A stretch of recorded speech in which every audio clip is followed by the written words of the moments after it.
Maguia la fikalai nga sa fokula fai. Fikai. Kai fau ka. Vau. Ava. Pai mai le kala a whakaoko le malolingo Samoa. Mai le kala le malayo le vavau se ia pa ia ele sao le ala kaua. Mako langonga o leo wa ifo le kupua ma le lao ai e pei o ngai ai le kai ao le ngei. Ai fai mai le kala a whakaoko le langi. O le langi e fio ai le siri ese i longa ngofo ali. Ai a whakaoko le lalo langi. Pai mai o le lalo langi e fio ai o ngā au. Langonga lea, o le ako ali o lea o le ka whawhao Samoa mai lava le langi, se ia pa ia le aku a langi. Ai fai mai fai le whamakalanga a whakaoko le moanga uli. E kua le moanga uli le kapu kapu. Ai kua le kapu kapu i le alo alo. Ai kua le alo alo i le makawhanga. Olu maoka ia makua lawa. E kua le maoka i le fale lua ma le fale kele o lalo aoa o le vao maoa se ia paha ia kua sivi. O mamalu ngā mapa ia o ke langonga wako adi o le kai au ngei. Dai. Ngai ai leo se langonga i kakau lava ngau whakulou vai aku le kupua ma le lao ai. Ai au kele i kaia la kukanga ngai fale so wa. E mua o ngau whakulou le alofi o le pōke o makuia makama le fale i konga mau. Ai ale fakunga ulungia so poiku masaufu yange ma le fale kodu. O pa ia mamalu o le kai ao ngei. O lele, ua kako wa ufanga poko ua kako wale ale aiku, ua kako mi musa i le kai ao ula. Le kai ao maka ngofia i le alofa ma le anga le lei o le akua. Ua kako ulau luaf silafai mga whikau o soifua i le pue o mangu, ai le o pue o mala. I luma ngu ai leo kua ai. I le makala se nga mai ai leo le afua i le kai. O lele ua pa ia mamamalu. Ua maua lunga le ngā kala ngā koa. Ngā ai le pa ia o le kumalo longa ua kele baku le kalsa. Le afio mai o la ufai ngā luenga ko kofi le kua. O kako ka maa whale anganga o lo lufi. Le kau mawhakanga whale anganga. Ai ale pa ia maua lunga o le kumalo. Le anga o le kumalo e seringi Samoa. Le anga whai mai o le ainga.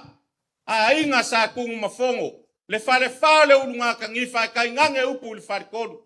Ai kai ngange le so kuli lea. Le anga whai nkali e lua. Sa peskama le maupu. Kai ngange le whakufunganga ya sa le aula. Lea ua kako nguki mea whakasi le kai au ngei. O lele ua maua lunga le kalanga lea. A lele e ka whai fale a fionga le kai o le malo. O le a fionga le li pale mia filifilia o Samoa. O lele e aku a fionga i sui pale mia.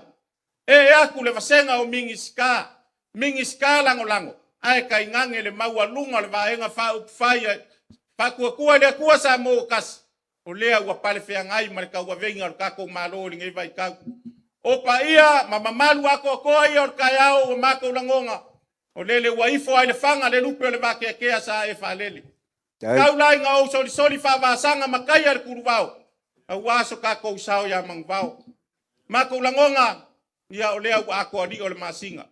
Ua ako usu kai au e ongo e pei o le kala e whain ka mai kai o fuluhula le makoko. Aliela. Whapere o sa mako kala. O lea ua ko ia ule ulia. Ua ko ia ule kiki lava koa. I le pule maualunga ma le pule whaalo alo e alai ava. O ava o whaele eleanga. O ava o vele velenga. O ava whai mai sa alofi sa ai kupu o le akungu. O le ava sa kula fikai. Whai mai o le ava sa ko ia i le papa. Papa fo ia o se mama. O le ava whai mai e whailonga ngafa. O le ava whai mai e kalanga ka. A ua whai ngō fia i le kai au ngei. O ngā wau kōsira sila i le fio mai o le fio ngare kai kai o le whai ngā malo. Ma le malo filifilia. O le ava e kele ngā kala. E whai whailonga ngafa. Ai o le karikongunga o le folofola ava. O le ava lea, o le ava ngā mua lava koko i sa whaka. Le mafua anga le ngā o le siwafar ka maloa sa whaka o mau ava. Le anga ngā mafua o le ava lea. Whapele o sa mako kala, sila alofi maia. Pa ia o le whai ngā malo. Le a fio lau a fionga le li pāle mia. A fio sui pāle mia. Fio mai le pasenga o mingiska lango man pa ia vaenga fa upfai. Fa kua le kua sa mo kas. Se yo li wange fa mangusinga le luma va sima le ngayo malo. Le fa alo mawalunga ya la yava. Nga suma yai pa ia la fa ngadwenga. A fifia mai yai pa ia le kumalo. Ia kai ngange upul farkodu. Leo le au kam fai fa mangusinga ngak. E lua se fulu lupe singa ua yai. Se fulu la kas. Ia maleango ava kungase ua mango fa alale lei. Ia maole a fai lo yai le pule sa foku la fai ua le pule ua lava makoi. Ia se fa masau sau mesa mang. Dio e sa foku la fai mako soa kuie fa mamala ua venga.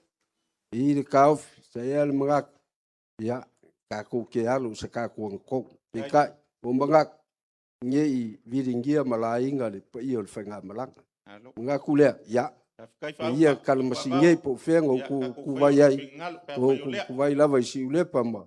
La kakuli ma le whanga o rei. Ke ala vale o leipu, wa wale sunga kai o sangin. O mea lava i masange kako vai nga whau kwhai. Kai.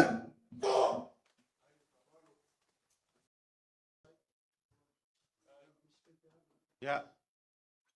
E si avale o leipu a wale sunga i le whawhenga inga sa wawalua man kai. Malo le pule.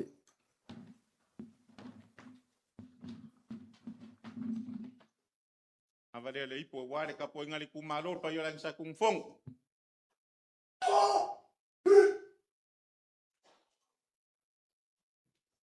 Ya, ke ale, lupe singa le ale, avale ipu a wale fionga kai o kako malo, le fionga le lipad mia. Kai.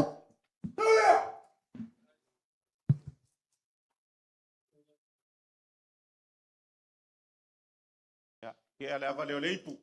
Ya, fai kawang yai pasenga o mingiska, man kako mafukanga ngai kai au.